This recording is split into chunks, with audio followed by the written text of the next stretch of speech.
Saya Andes Omanto dari INDLC.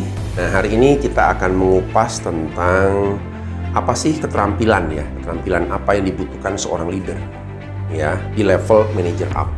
Gitu ya. Ini kadang-kadang di sini sering saya bertemu dengan orang-orang yang dalam assessment gitu ya. Ada pengetahuan yang terlalu silo. Padahal kalau kita bilang manager itu aslinya kan memanage hal yang general, memanage hal yang lebih besar ya. Kalau kita bicara konteks industri atau perusahaan gitu ya. Nah, ada beberapa hal yang sangat krusial dan penting yang perlu dimiliki oleh seorang leader, yaitu pertama, penguasaan terhadap bidang keahliannya. Ya tentunya kan mereka pada saat menjadi leader itu kan dipilih karena mereka punya jenjang karir ya, punya keahlian. Ketika mereka jadi staf pelaksana, lalu mereka diangkat ya menjadi supervisor juga di bidang yang sama biasanya. Lalu mereka dengan pengalamannya lalu punya karir yang bagus sebagai seorang manajer di bidangnya. Nah, artinya apa?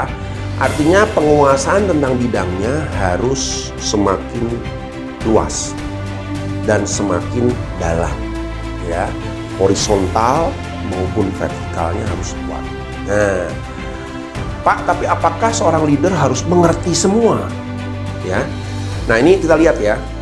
Kalau dibilang mengerti semua, tentunya bukan soal semua, bukan banyaknya ilmu, tapi bagaimana ilmu-ilmu yang spesifik dan memberikan hasil yang tinggi, atau dalam bahasa industri itu hukum Pareto ya, 20% ilmu yang kita harus kuasai itulah ilmu yang kalau kita menguasai itu otomatis ilmu-ilmunya lebih lengkap.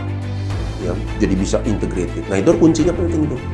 Coba kuasai. Contoh ya, kalau Anda sebagai seorang logistik manager, ya, tentunya Anda harus menguasai bagaimana logistik di bidang industrinya dengan berbagai macam permasalahan. Banyak sekali kan ya.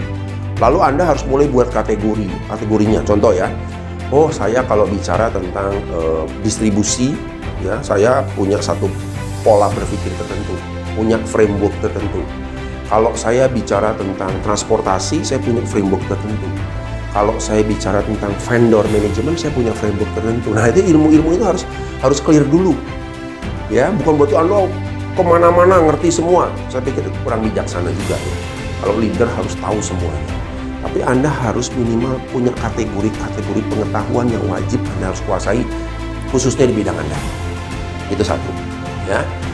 Lalu untuk kedalaman bagaimana? Nah, kedalaman ini sebenarnya bisa dibantu dengan keterampilan problem solving, keterampilan design thinking, keterampilan proses manufacture dan lain sebagainya ya, di kedalamannya. Sehingga apa? Ketika ada masalah A, Anda punya cara mengkajinya dengan cara yang sistematis dan tepat.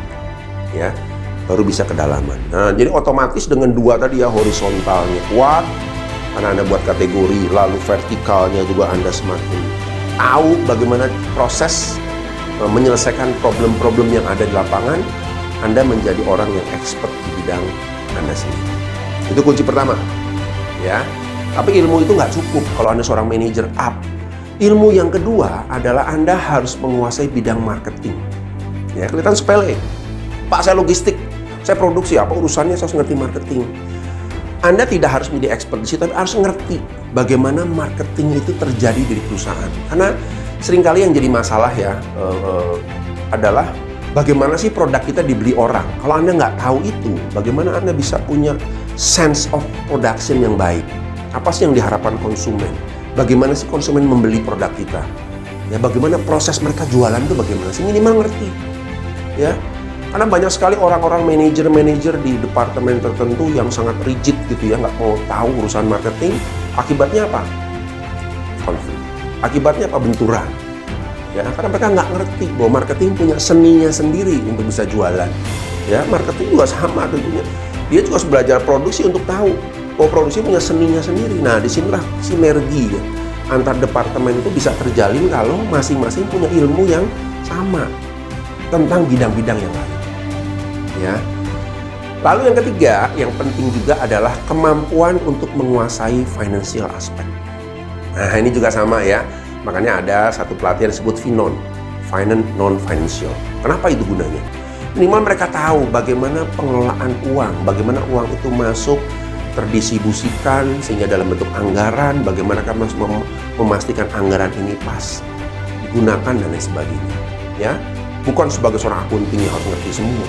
Yang minimal laporan ngerti lah, laporan keuangan ngerti, neraca kita bagaimana sih, kondisi perusahaan seperti apa sih, sehingga saya juga punya action yang dilakukan. Oh, saya harus efisiensi.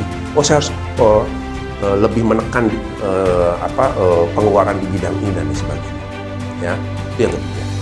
Dan yang keempat adalah kemampuan dalam bidang pengelolaan manusia. Ya, Anda nggak bisa serahkan itu urusan HRD, sorry, saya sibuk nih. Itu urusan HRD, ya. Ada karyawan bermasalah, urusan HRD. Ada karyawan nggak masuk kerja, urusan HRD. No, you are the boss and you have to be responsible to manage your people. Ya, ini Anda harus menguasai juga manusianya di mana. Ya, karena bagaimanapun juga itu kan bawahan Anda, bukan bawahannya HRD gitu ya. HRD hanya mengadministrasikan segala sesuatunya supaya rapih gitu ya. Kalau Anda minta data A, HRD punya. Data B, tapi kalau eksekusi, peneguran, ya, bagaimana Anda mengarahkan bawahan itu bukan urusan HRD tuh.